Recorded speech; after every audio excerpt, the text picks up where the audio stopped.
రాజస్థాన్ నుంచి 250 కేజీలు కుక్క మాంసం దిగుమతి అయితే రైల్వే స్టేషన్ లో పట్టుకున్నారు. ఎక్కడ ఉపయోగిస్తున్నారు కుక్క మాంసాన్ని?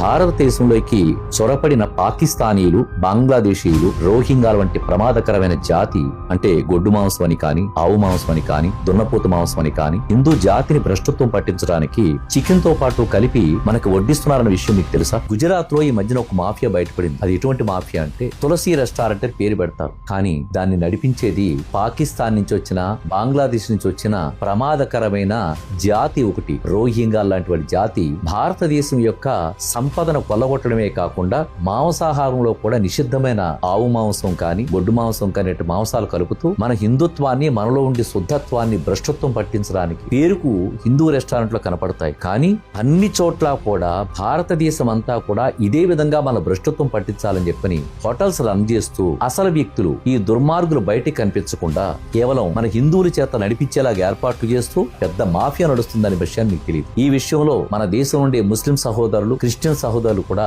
ఈ విషయాన్ని గ్రహించి హిందువుల యొక్క శుద్ధత్వాన్ని కాపాడడంలో మీరందరూ కూడా సహకరిస్తారని కోరుకుంటూ మీ కంబార్ శ్రీనివాసరావు.